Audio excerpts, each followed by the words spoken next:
It was a late Friday evening, and I found myself in my office, reviewing applications from candidates eager to fill an upcoming vacancy within our staff. As the regional head of a chemical company specializing in products for soil control, fertilizers, and water containment, I oversaw operations that directly supported the agricultural sector, farmers who played a vital role in sustaining our food supply. Our company took pride in being environmentally responsible, proudly promoting our products as entirely eco-friendly, a bold move that set us apart in the industry.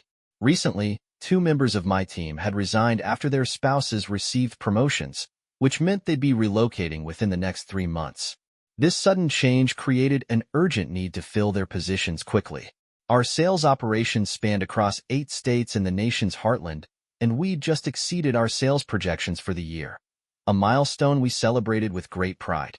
As I was wrapping up my notes, Sophie, my executive assistant, poked her head into my office with an update. "Ben, all 8 candidates have confirmed their interview appointments for Monday. I'm heading out for the night." Every Thursday, I traveled to one of the states under my supervision to lead half-day sales meetings on Fridays, returning home afterward. These weekly trips meant Thursday evenings were my wife's designated time to catch up with her friends, though it had cost us a fair amount in babysitting fees over the years. My weekly travels weren't just routine. They were crucial. They allowed me to provide face-to-face support to our sales reps, helping them improve their performance and sharpen their problem-solving skills. This approach paid off. We hadn't had a single resignation in 8 years, an impressive feat within our company. That day, I had managed to return just in time to tie up a few loose ends before heading home.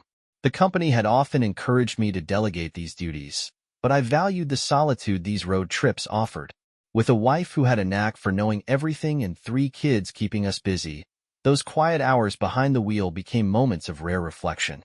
Plus, handling these responsibilities myself saved the company from hiring an additional sales manager, helping me maintain our budget under control, a personal goal I took seriously. At home, life was in a good place.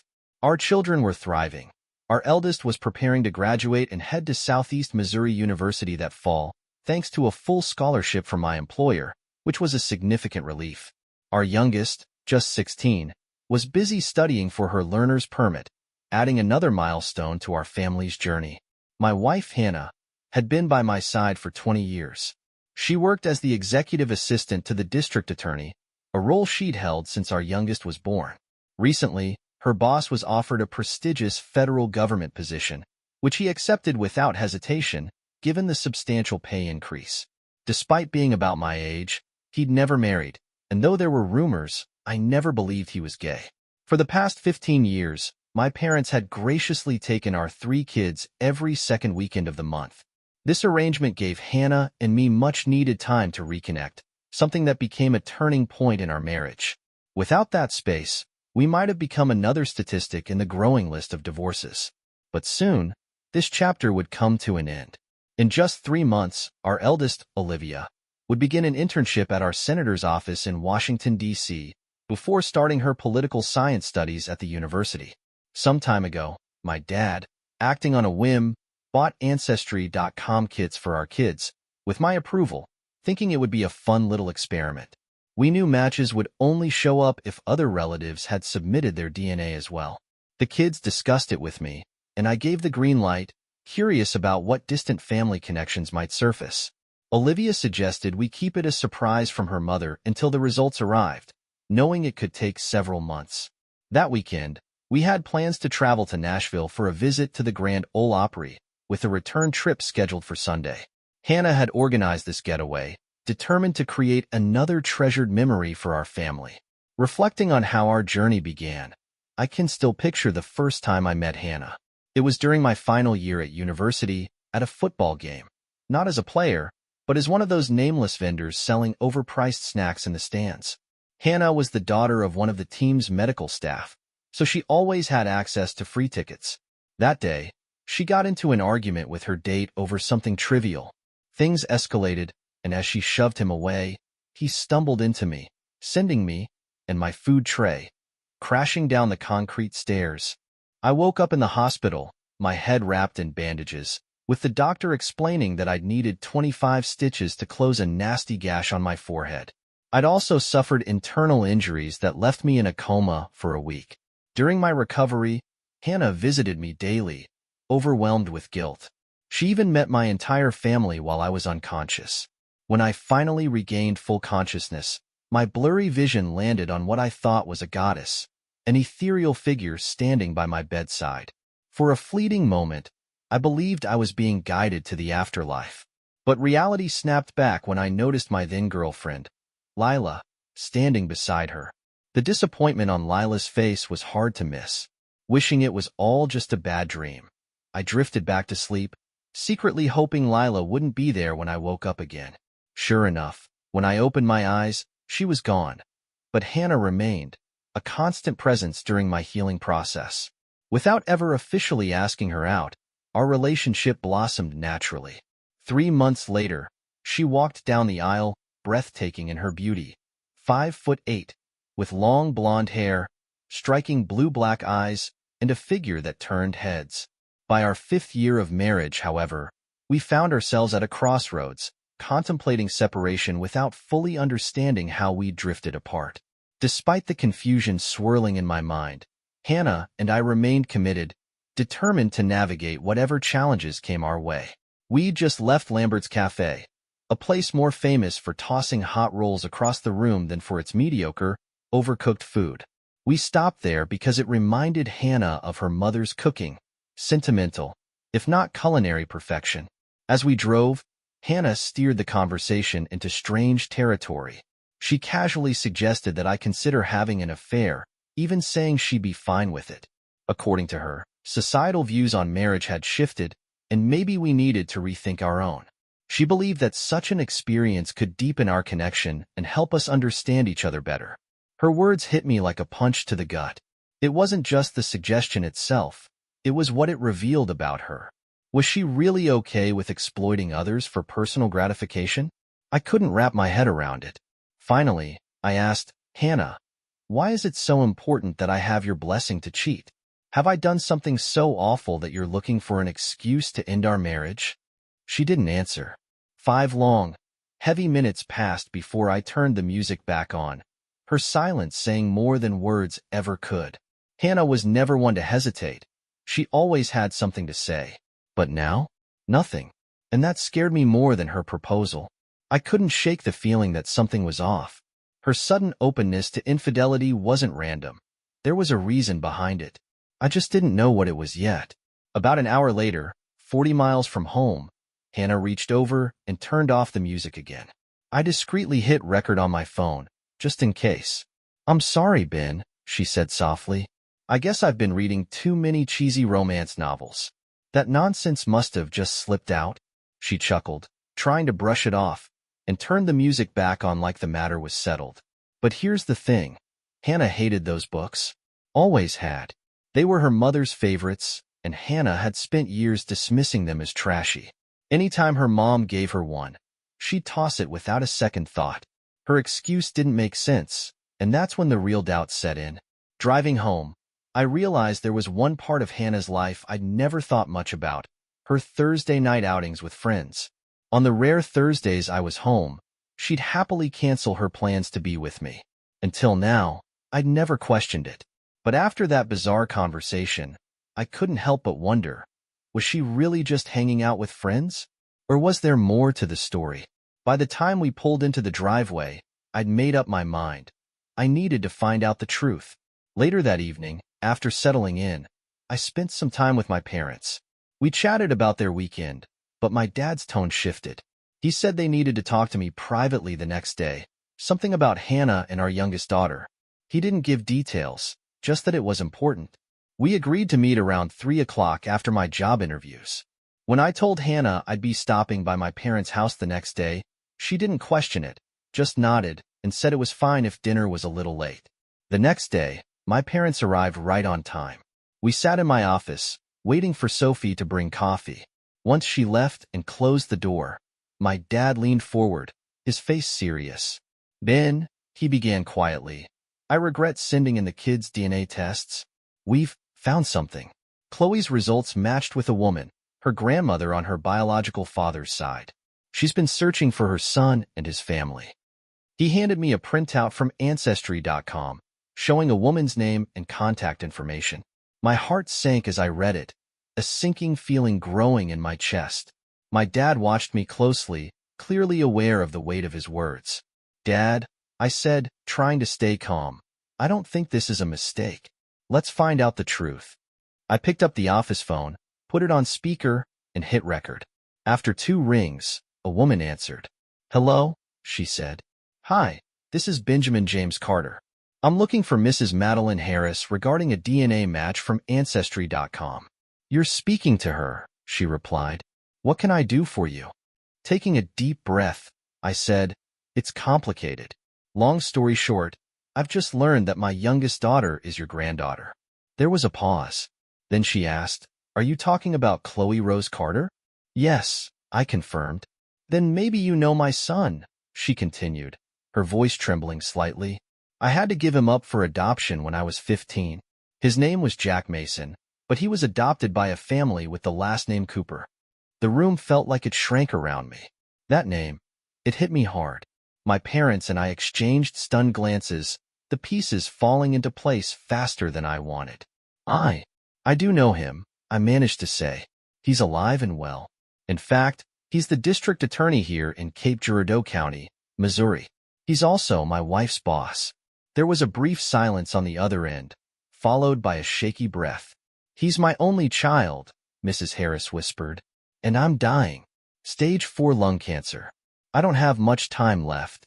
Her words hung in the air, heavy and final, leaving me to process the revelation that had just turned my life upside down. "Would you allow Chloe to visit me before I pass away?" Mrs. Harris's voice trembled slightly, carrying the weight of her request. "I'll cover any expenses. I just want to meet her, to see her face before I go, and pass on my estate to her." I felt a lump form in my throat, but I kept my voice steady. "Of course.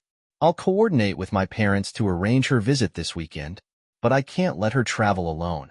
I'll make sure someone accompanies her. Is there anything else you need?" "Yes," she replied after a brief pause. "Could you provide a notary statement for my lawyer to conduct a DNA test? He'll need to verify her identity before updating my will, given the inheritance involved." "Not a problem," I assured her. "I'll hand the call over to my dad, and he'll handle the details." After ending the call, I stepped out of my office, my mind racing. I handed Sophie my personal recorder.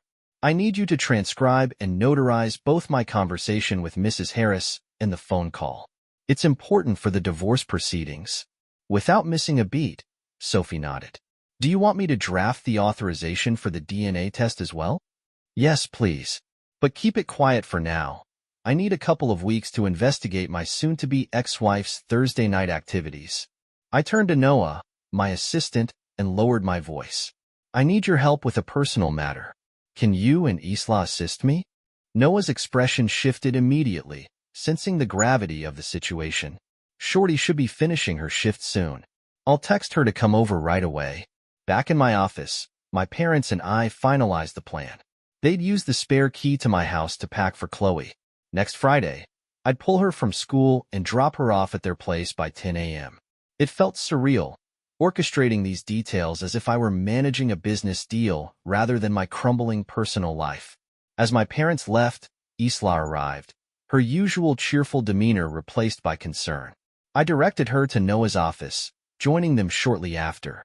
Thanks to Sophie's efficiency, the transcripts and documents were already prepared. I handed copies to Noah and Isla, suggesting they start by reviewing my conversation with Hannah. I also gave Sophie the paperwork my dad had provided, asking her to make copies for my lawyer. Isla and Noah, longtime friends, were visibly shaken by what they'd learned about Hannah. Isla, in particular, felt betrayed. She and Hannah had been neighbors growing up, their bond rooted in years of shared memories. We discussed our next steps, trying to piece together the puzzle. Noah would use my company car for sales trips, while Isla would take his under the pretense of cross-training. Meanwhile, I'd discreetly follow Hannah on Thursday nights, determined to uncover the truth. As I recounted recent events, my suspicions deepened. Hannah's bizarre suggestion that I have an affair seemed like more than just a random idea.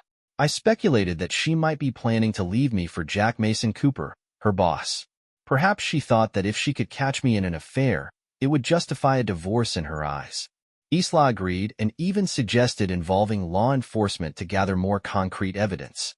I have a contact who can help, Isla offered, her voice firm. They'll know how to get the information we need without raising suspicion. Later, Sophie informed us that Ethan Charles Williams had left the district attorney's office to start his own practice. Isla, recalling their past interactions, asked me to send her regards when I met with him.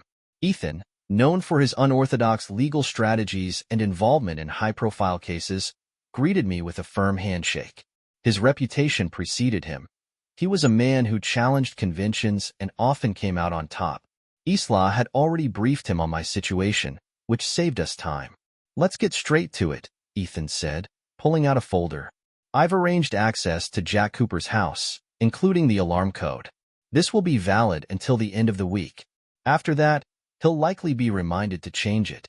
He handed me a slip of paper with a phone number. This will connect you to a service that can assist discreetly, no questions asked, and reasonably priced. Ethan's connections ran deep. Having grown up in rough neighborhoods, he knew how to get things done outside the usual legal channels. His street smarts were both unsettling and reassuring. He leaned back in his chair, steepling his fingers. I plan to sue Cooper for child support, dating back to Chloe's birth. Under state law, this could financially ruin him. I felt a cold satisfaction at the thought. What about Chloe's custody? Temporarily transfer your parental authority to your parents until the case concludes. It'll prevent any accusations of manipulation, he advised. I offered to pay him up front, but he shook his head. Too risky. If Hannah notices, it could tip her off. Write a check, but don't cash it until proceedings begin. His strategic thinking reassured me. It was clear he had personal reasons for targeting Cooper, but I didn't care, as long as it worked in my favor. After leaving Ethan's office, I completed the paperwork granting my parents temporary guardianship over Chloe, effective Friday. I provided them with a copy and explained the rationale. They agreed it was the right move, though the sadness in their eyes mirrored my own. Later, Isla arrived in her 2002 Ford Taurus.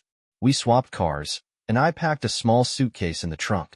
My eldest daughter mentioned that Hannah wouldn't be home for dinner. She was meeting her friends straight from work, as usual. Isla glanced at me, her expression serious. Ben, dispatch and the team are ready. Just tell me where to go. Thanks, I replied, my voice low. The weight of everything settled on my chest like a stone. This wasn't just about uncovering infidelity anymore. It was about reclaiming control over the life I thought I knew. Ethan instructed me to call him if we decided to proceed, as he wanted to personally serve the legal papers to Hannah and Jack. I couldn't help but wonder about Ethan's apparent vendetta against Jack Cooper. Ethan's all about principles, Isla explained when I brought it up. Jack's got a reputation for not keeping his word. Ethan doesn't tolerate that kind of hypocrisy. The irony wasn't lost on me. Here we were, entangled in deceit, betrayal, and legal maneuvers, and Ethan seemed fueled by more than just professionalism. That evening, I observed Hannah and Jack leave work separately, only to meet later at Charlie's Bar and Grill for dinner. They kept things discreet, no public displays of affection, but their body language spoke volumes. After dinner, they parted ways, maintaining the facade of separate lives. I positioned myself near Jack Cooper's residence, concealed but with a clear line of sight. Ethan's associates were now my team, fully briefed and ready. From my vantage point, I watched Hannah arrive first. She disabled Jack's alarm with a code, undeniable proof of her familiarity, and unlocked the door. We recorded her entry. Moments later, Jack's car pulled into the driveway, and Hannah greeted him at the door. Her blouse was undone, revealing more than just carelessness. They embraced, their kiss lingering with a passion that left no room for doubt. As they disappeared inside, I stopped recording. There was no need to capture more. Jack's house was already wired with hidden cameras and audio devices, courtesy of a deal Ethan had arranged with a neighbor's son currently serving time. What made it even more damning was that the footage was streamed live to private Facebook accounts controlled by Ethan's team. The affair wasn't just exposed, it was documented in real time. Meanwhile, they'd been monitoring me, expecting that I'd retaliate by finding a new romantic interest. Anticipating this, they'd even hired a courtesan tailored to my supposed preferences, hoping to set me up. I wasn't going to fall into that trap. I contacted Isla, who quickly informed Noah. An ex-Marine, Noah handled it with precision. At 10 p.m., he safely diverted off-road, avoiding surveillance, and called for backup. While waiting for the next phase to unfold, I tampered with the valves on Hannah's and Jack's car tires. A petty move, perhaps, but effective. They wouldn't be leaving anytime soon. The police arrived shortly after, sirens blaring, and banged on Jack's door. "We're looking for Hannah Carter," an officer announced. Jack, clearly caught off guard, denied she was there until they pointed out her car in the driveway. Moments later, Hannah appeared at the door, wrapped in nothing but a bedsheet. "Mrs. Hannah Carter," the officer said, "your husband's car was involved in an accident near Little Rock, Arkansas. Your parents directed us here when we couldn't reach you." Her face drained of color. The fabricated emergency was enough to rattle her, exposing just how far she'd drifted from the life she claimed to value. As the officers left, I followed closely behind, ensuring every moment was recorded and streamed. The evidence was undeniable, leaving no room for lies or excuses. Around midnight, my daughter Olivia called, her voice trembling. "Dad, Mom's not home, and she's not answering her phone. Call Jack Cooper," I instructed flatly. "Why him?" she asked, confused. "Because he's been her Thursday night companion for over 16 years. Silence. Then, a shaky breath. I sent Olivia a clip from the police encounter, letting the truth hit her with the same force it had hit me. Minutes later, she called back, devastated. When I got home, Olivia opened the door, her face a mixture of shock and heartbreak. I retrieved my suitcase from the car just as Ethan called, informing me that restraining orders had been served against both Hannah and Jack, barring them from coming near us. "Olivia, open the garage. I'll park Isla's car inside," I said, pretending to still be on my way to Little Rock, maintaining the illusion for Hannah's benefit. Inside, Olivia confronted me about the locksmith who had recently changed the locks. I explained it was part of our preparation after my father's ancestry. Submission revealed Chloe's biological connection to Hannah's boss, Jack Cooper, who turned out to be the son Hannah had given up for adoption at 15. Olivia broke down. I held her tightly until her sobs subsided. Then we dimmed the lights and moved to the kitchen for a private conversation. I played a recording of my conversation with Hannah from our Nashville trip, letting Olivia hear her mother's words firsthand. "Why would Mom encourage you to have an affair?" Olivia asked, her voice small. "To protect herself," I replied quietly. "If I'd cheated first, she could have justified leaving me without facing the consequences of her own actions." Ironically, her plan led to the truth. A soft knock interrupted us. Since I wasn't supposed to be home, Olivia answered the door. A police officer stood there, informing us they'd intercepted a taxi carrying Hannah. She'd attempted to come home, but was warned she'd violate the court order if she proceeded. Olivia and I stayed up, talking deep into the night. "I can't believe Mom's been lying for so long," she whispered. "She should have been a writer with all the stories she made up." I tried to explain that it had been easy to miss because we trusted her. I was often away for work, and the kids were young. We believed in her, so we never thought to question anything. Olivia nodded slowly, tears welling up again. "The hardest part is realizing she used our trust against us." As she made coffee, I stared out the window, watching the faint glow of dawn creep over the horizon. My phone buzzed, a text from Hannah. "We need to talk. It's about Olivia. It's urgent." I showed it to Olivia, who rolled her eyes, her trust in her mother shattered. I replied coldly, "Whatever plans you have with Jack, continue them, but without the kids." Turning to Olivia, I said, "She never thought she'd get caught. She expected to control the narrative. But the truth has a way of surfacing, no matter how long it's buried." Olivia didn't say anything. She just hugged me, as if holding on to the one thing she could still believe in. I held Olivia close as tears streamed down her face, her sobs echoing in the quiet kitchen. Just as she began to calm down, Luke and Chloe wandered in, rubbing sleep from their eyes. To break the heavy silence, I turned on the morning news, the familiar background noise offering a brief sense of normalcy, until Hannah's face appeared on the screen. Luke instinctively turned up the volume. There she was, alongside Jack Cooper, mocking me, calling me naive and clueless. Then Hannah's sarcastic comment about me made both of them burst into laughter.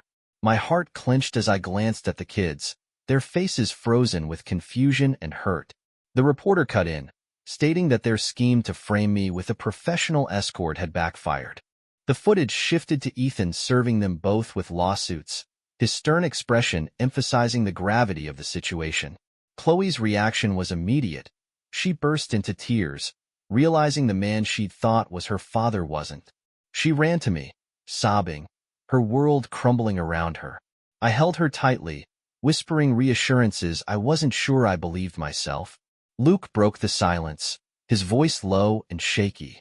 "Dad, if Mom thinks you're a fool, what does that make us?" I took a deep breath. "It makes us people who trusted someone we loved. That's not foolish, that's what family is supposed to be." Once Chloe calmed down, Olivia and I explained everything. What had happened since our return from Nashville, Hannah's betrayal, and the web of lies we'd uncovered. "I've arranged for you to be excused from school on Friday and Monday," I told them. "You need time to process all of this." As we tried to eat, Chloe suddenly pointed at the TV. "Dad, the police chief is on the news." We turned up the volume. The police chief announced that Hannah Carter and Jack Cooper, our district attorney, were under criminal investigation. A special task force had been formed to handle the case. I couldn't help but think how quickly private sins become public scandals. The hypocrisy of society never ceases to amaze me, ignoring flaws until they're impossible to overlook. After breakfast, I gathered the kids around the table and handed each of them a copy of the letter my dad had received, the one confirming Chloe's biological link to Jack Cooper. "Chloe," I said gently, "your grandparents are coming to pick you up. You're going to meet your biological grandmother. She's very ill and wants to see you. There's something important she wants to share with you, but I think it's best if she tells you herself." Tears welled up in her eyes. I reached over, holding her hand. "As far as I'm concerned, you're my daughter. That will never change." She started to protest, but I stopped her. "No buts. Love is what makes us family, not DNA. Olivia, can you help your sister pack for the weekend?" I asked softly. Once they left the room, Luke stayed behind.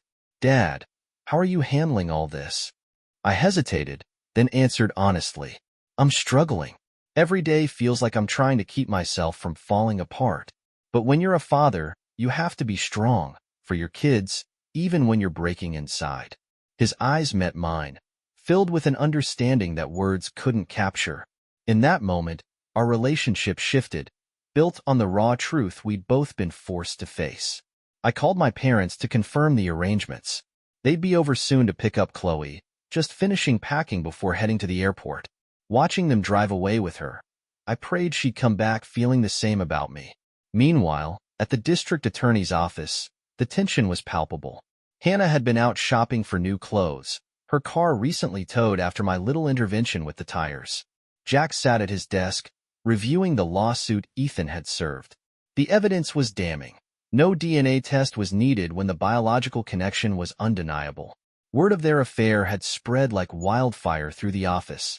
Their private scandal was now public humiliation, turning into a political nightmare. Concealing Chloe's true parentage only made things worse. Ethan filed a civil suit against both Hannah and Jack, citing fraud, not just in their personal deception, but in failing to disclose crucial information. The case gained momentum, though most lawyers hesitated to get involved, wary of Ethan's ruthless courtroom reputation. Hannah couldn't escape the fallout. At a boutique she'd frequented for years, a woman confronted her, accusing her of being delusional for thinking she'd get away with it. Returning to Jack's house, Hannah found a security company finishing a service call. They mistook her for the homeowner and suggested resetting the alarm codes, which she agreed to without realizing the implications. It was another detail slipping out of her control. Later, she called Jack, frustration simmering in her voice. "Who's trying to sabotage your new position in St. Louis?" Jack's response was clipped, both of them realizing this wasn't just about me protecting myself. It had political undertones. They suspected someone had more to gain from their downfall than just personal revenge. Hannah sat down with a cup of coffee, reviewing the divorce petition. It stung to realize her own words had been the catalyst for my suspicions. Her casual suggestion that I have an affair wasn't just reckless. It had exposed the fragile foundation of her lies. But the real blow came from my parents' Ancestry.com submission. The DNA results didn't just confirm Chloe's biological father. It unraveled Hannah's entire deception. The proof was undeniable, dating back to before Chloe's birth. As Hannah stared at the documents, I wondered if she finally understood the cost of her betrayal. It wasn't just the end of our marriage. It was the loss of trust, respect, and the family she'd taken for granted. And that, more than anything, was her ultimate downfall. At that moment, Hannah realized Ben knew more than she'd ever anticipated. He had orchestrated the events of the previous night with precision, revealing the hidden truths she thought were safely buried. As she took another sip of coffee, the doorbell rang, its sharp chime pulling her from her spiraling thoughts. She opened the door to find Mr. Blackwell, the neighbor Jack despised. His smug smile was unsettling. "Mr. Blackwell," she greeted stiffly, "what can I do for you?" Without hesitation, he handed her a legal envelope. "Ben used my place as a base for his operations against you and your long-term lover last night. I was happy to help. After all, Jack Cooper sentenced my son to the maximum. The information in this envelope was shared with you last night, but Ben wanted to make sure you knew it's also being delivered to your entire family this afternoon." As he turned to leave, he glanced back with a grin. Ben asked if you're still laughing at him. Hannah stood frozen for a moment, her heart pounding. She returned to the kitchen, her hands trembling as she tore open the envelope. Inside were photos, dozens of them, capturing every damning detail. There she was, entering Jack's house with her key, greeting him at the door, locked in intimate moments, and even being confronted by police officers. At the bottom of the stack was a letter, signed in Ben's familiar handwriting. The sight of it sent a chill through her. She unfolded the pages, bracing herself for what was inside. Ben's letter. "Hannah, by last Sunday evening, when we returned home from Nashville, it became clear to me that you were scheming to orchestrate our divorce. Since then, I've been trying to understand what led your affection for me to turn into pure animosity. Now I finally understand. You've held me responsible for what you see as the deficiencies in your life, especially during the years we had only our 2 children. You felt trapped in our marriage, longing for the carefree days of being single again. Otherwise, you wouldn't have sought solace in another man, trying to relive that sense of freedom. By doing so, you allowed him to whisk you away from the life you despised, even if just for a few hours each week. I realize now the only reason you stayed with a man you viewed as lifeless was because Jack didn't want the burden of raising kids, not even his own. Given your perception of me, there was no way you'd leave the children alone with someone you considered worthless. Your pride wouldn't allow it, so you endured a life of deliberate falsehoods. Every day you both evaded consequences, your disdain for me grew. I became increasingly foolish and incompetent in your eyes. How much laughter did you and Jack share at my expense? Did mocking me make him love you more? What I can't forgive or forget is the message you've sent to our children. It will shape their lives indefinitely. I saw Olivia, Luke, and Chloe watch as you and your lover publicly revealed your intentions through the media. It broke my heart to see our children witness you casually joke about how easy it was to deceive me. Luke asked me, if Mom sees you as nothing but trash, what does she really think of us? I haven't discussed your future relationship with them yet. Right now, it's non-existent. But at least we both know you'll always find joy in leaving me branded as a fool. Maybe tonight, you and Jack can toast to your victory. Ben. Hannah's hands shook so violently that she dropped the letter onto the table. Her face twisted with a mixture of bitterness, anger, and disbelief. Her sobs broke the silence, raw and uncontrollable. Ben's words were a quiet storm, exposing truths she couldn't deny. He hadn't needed to yell or accuse. His disappointment spoke louder than any outburst could have. She picked up the divorce petition next. The fraud lawsuit hit her hardest, accusing her and Jack of concealing Chloe's true parentage. The damages Ben sought made her stomach churn. If he won, she and Jack would face financial ruin. The man they thought was a fool had outsmarted them both. Meanwhile, back home, Saturday was chaotic for me, Olivia, and Luke. From early morning until late afternoon, family members came and went. Hannah's parents arrived first, their faces clouded with disbelief and quiet disappointment. Her brothers, sister, and their spouses followed, each bringing dishes, a gesture of comfort amidst the chaos. Even my brother and sister came in from out of town, their presence both a comfort and a painful reminder of how far Hannah's betrayal had spread. The house buzzed with conversations, some hushed, others sharp with frustration. Everyone struggled with the same question. How could Hannah have hidden this for so long? Yet, amid the chaos, there was warmth. The kids and I were surrounded by people who genuinely cared. Olivia stayed close, her silent support more powerful than words. Luke sat by my side, asking questions no father should ever have to answer. In a rare quiet moment, Luke looked at me and asked softly, "Dad, how do you forgive someone who never really cared?" I didn't have an easy answer. "I don't know," I admitted. "But I do know that we move forward, not for them, but for us." By the time the last visitor left, the house was quieter, though the echoes of the day lingered. We had been blindsided, broken, but not defeated. And in that fragile silence, I realized something Hannah never understood. Love built on truth survives. Lies, no matter how deeply buried, eventually collapse. And she was standing in the rubble of her own making. Everyone agreed that what had surfaced on social media clearly showed Hannah was trying to destroy me out of pure hatred. Later, my father-in-law and I stepped out onto the back deck for a quiet moment. He placed a firm hand on my shoulder and suggested I let go of the anger eating at me. "Don't carry this burden alone," he said softly. "Ava will keep everyone at bay until you're ready." He stayed with me until I calmed down, offering silent support that spoke louder than words. After a pause, he mentioned he was planning to revise his will, intending to divide Hannah's share among my 3 children. His disappointment in Hannah was palpable. "I'll never forgive her for what she's become," he admitted, his voice thick with grief and frustration. Later, my father called with an update. Chloe had met Mrs. Harris, and their meeting had gone surprisingly well. Mrs. Harris had shown genuine interest in our family, helping Chloe open up about her feelings. The lawyer overseeing things obtained the necessary blood sample for confirmation and had a private conversation with my father. They discussed Jack Cooper, and my father shared what we knew about him. It turned out Jack's biological father was serving a life sentence for a serious crime, adding another layer of complexity to Chloe's situation, especially since her arrival had a significant impact on Jack's inheritance. I assured my father that Ethan Williams had taken legal measures to ensure Jack would stay away from us. The day had been filled with family members from both sides offering their support. My parents were staying at Mrs. Harris's estate, where Chloe was currently spending time with her. They genuinely liked Mrs. Harris, and her lawyer mentioned that meeting Chloe had brought a rare smile to her face, a warmth she hadn't shown in a long time. Later, my mom spoke with me directly, sharing a heartfelt conversation she'd had with Mrs. Harris about me. She expressed her gratitude for how we'd handled everything. Mrs. Harris had decided to leave everything in a trust for Chloe, with me as the trustee until Chloe turned 25.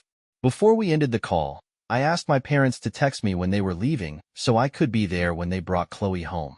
I also messaged Chloe, letting her know how much we missed her and how proud I was of her. That evening, we finally found a moment to tidy up the house before Noah and Isla arrived with my car. I apologized to Isla for forgetting to return it sooner. Isla mentioned that the police chief saw an opportunity to bring down Jack Cooper and had been working closely with Ethan. Apparently, Ethan had provided the investigators with some questionable items to examine, likely adding more fuel to the legal fire. Noah shared that the atmosphere at the office was tense. Everyone was on edge after everything that had unfolded. He explained that while some colleagues had known bits and pieces of the situation, they were now rallying behind us, offering help where they could. Reflecting on it all, I sighed. It's been an emotional roller coaster since Thursday night. The kids are still struggling, so I'm planning to take Monday off as well. Isla nodded in understanding. Have you heard from Hannah? I shook my head. Not since Thursday night. I imagine she and Jack are busy moving on with their lives. They made it pretty clear where we stand. Early Sunday morning, my youngest daughter called. Her voice was brighter than it had been in days. She asked if it was okay for her and her grandparents to return home late on Monday. I agreed, as long as her grandparents were fine with it. She thanked me for encouraging her to go, explaining that Mrs. Harris had helped her accept that her existence wasn't her fault. "It's not because of me," she said softly. "It's because of Mom's choices. But I'm here, and that's what matters." Before hanging up, she told me she loved me. My heart swelled with both pride and sadness. On Monday evening, Olivia, Luke, and I stood in the driveway, waiting as my parents pulled in. They looked exhausted, emotionally drained from the weekend. As soon as my mom stepped out, she rushed into my arms, holding me tightly. I have to admit, having my youngest daughter back home felt like a piece of my heart had been restored. My dad opened the trunk, pulling out Chloe's suitcase. Luke quickly grabbed it and carried it to her room. The three of them settled into the family room, where Chloe shared stories about meeting her grandmother. Meanwhile, my parents and I retreated to the kitchen, where I brewed a fresh pot of coffee. Dad sighed, his expression softening. Mrs. Harris seemed at peace when we left. Like meeting Chloe gave her the closure she needed. Mom nodded and reached into her purse, pulling out a legal-sized envelope. "Her lawyer gave this to me before we left. It's for you." I opened it carefully, finding a handwritten letter and a check for $50,000 inside. The letter was brief but heartfelt. Mrs. Harris thanked me for fulfilling her final wish, acknowledging that she had outlived her doctor's expectations. The DNA test had confirmed Chloe's biological connection, and she commended me for raising Chloe with love and integrity. She encouraged me to use the money to navigate the difficult times ahead and to stay true to my values. I handed the letter to my parents to read. We sat quietly for a while, reflecting on how we had unknowingly helped fulfill someone's dying wish. Over coffee, I caught them up on everything that had happened in their absence. I shared my belief that the worst of the emotional turmoil was behind us. "Starting tomorrow, we can get back to some kind of normal," I said, though part of me wasn't sure what normal even meant anymore.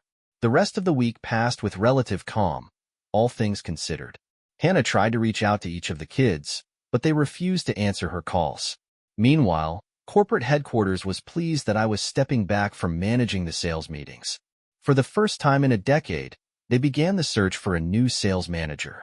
One afternoon, as I sat in my office reviewing the monthly sales reports, Sophie walked in, her expression serious. "There's trouble brewing," she said quietly. I looked up from my desk. "What's going on?" She hesitated before replying, "Your letter to Hannah. It's been posted online. It's in the Speak Out section of the Southeastern Missouri newspaper's website." I quickly pulled up the site, my heart racing. There it was, my personal letter, now public for all to see. Sophie read the letter aloud, her voice steady, while I sat in silence, reflecting on every word.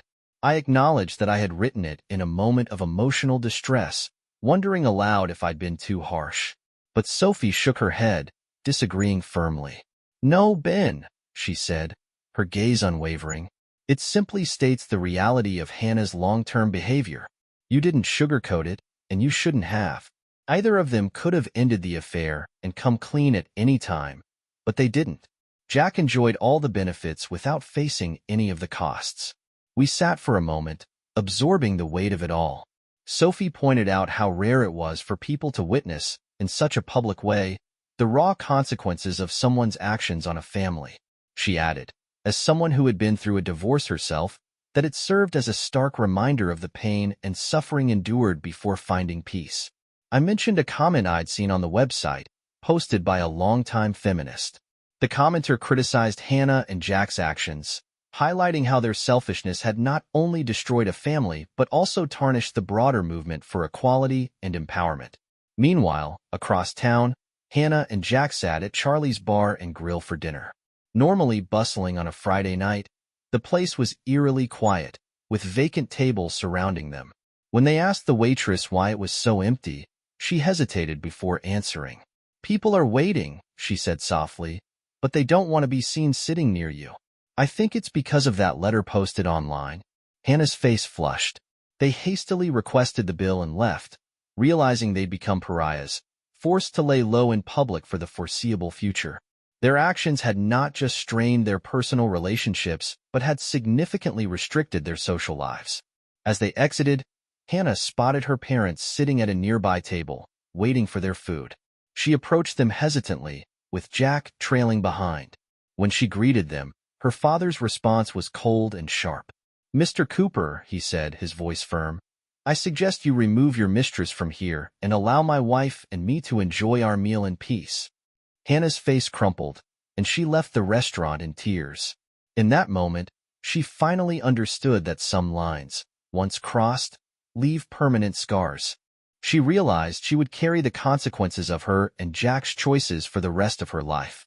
Back at Jack's apartment, they logged onto the website, reading the public's harsh comments firsthand. The overwhelming disdain from strangers was a harsh mirror reflecting the damage they had done. Update. I sat in the passenger seat of my car, quietly observing as Chloe drove us to the airport. We were heading to Wichita, Kansas, after receiving news of her grandmother Madeline's passing. The estate had arranged for a private plane, but Chloe was deeply affected. Though their time together had been brief, their bond had grown strong through heartfelt conversations and phone calls. Olivia and Luke had been incredible, helping to keep our family close through everything. They'd even started encouraging me to date again, but I wasn't ready. Once bitten, twice shy. Meanwhile, Jack and Hannah had relocated to St. Louis. Jack was allowed to start his new federal job early, largely because the county was eager to be rid of him after he repaid over $45,000 in questionable expenses. They now lived in a modest two-bedroom apartment, facing the looming threat of bankruptcy due to the impending civil lawsuit. Missouri's bankruptcy laws meant they could only retain $10,000 each in equity. Our divorce had been finalized. Hannah was legally obligated to provide child support while the kids were in school and cover 50% of their living expenses if they lived on campus. The civil trial for fraud was scheduled to begin in 2 weeks. The kids still refused to speak to their mother, and her side of the family had cut ties as well. Hannah had learned the hard way that people will only tolerate so much before walking away for good. Chloe also had to endure a state-mandated meeting with her biological father, Jack. It didn't go well. In the presence of child services representatives, she looked him in the eye and said, "You and my mother are both dead to me." We attended Madeline's funeral, a somber affair that felt heavier knowing how brief their time together had been.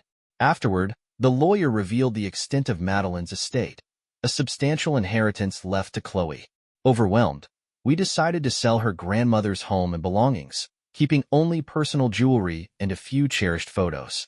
When we returned home, the school year was wrapping up, and I began preparing for the first day of court, scheduled for Wednesday. But on Tuesday, Chloe entered the den, her face serious. "Dad," she said, "can you arrange a meeting with Jack, Mom, their lawyers, and Ethan? I need them to understand the real cost of their actions." Surprised, I asked her what brought this on. "It's something Grandma Madeline suggested before she passed," she replied softly. "I called Ethan, and we set it up." The meeting. It was a bright, sunny day when we gathered in the conference room. Jack and Hannah sat across from us, their lawyers flanking them. Ethan was there too, his sharp gaze unwavering. Chloe sat beside me, calm but resolute. She cleared her throat, looking directly at Jack. "I requested this meeting," she began, her voice steady. She reached into her bag and handed Jack a sealed envelope. "Inside is your father's current location. He's in prison and wants you to visit. He also wants you to know the circumstances of my conception." Jack paled, his hands trembling slightly as he took the envelope. Chloe continued, "My biological grandmother left me over $100 million in a trust. My father, Benjamin Carter, will manage it until I turn 25. That money would have been yours if I hadn't been discovered." The room fell into stunned silence. Chloe leaned forward, her expression fierce. "I wanted you both to know that despite everything you did, you lost more than you ever imagined. This isn't about money, it's about what you threw away. The trust, the family, the respect gone." She paused, then added, "You may think you've hurt us beyond repair, but we've rebuilt. I hope you reflect on that." Before leaving, she warned them about the upcoming trial. Consider mediation before this escalates any further. You'll lose more than just money in court. As we walked out of the room, I felt an overwhelming sense of pride. My daughter had spoken her truth with grace and strength. Whatever tomorrow held, I knew we'd face it together. And for the first time in a long while, I felt at peace.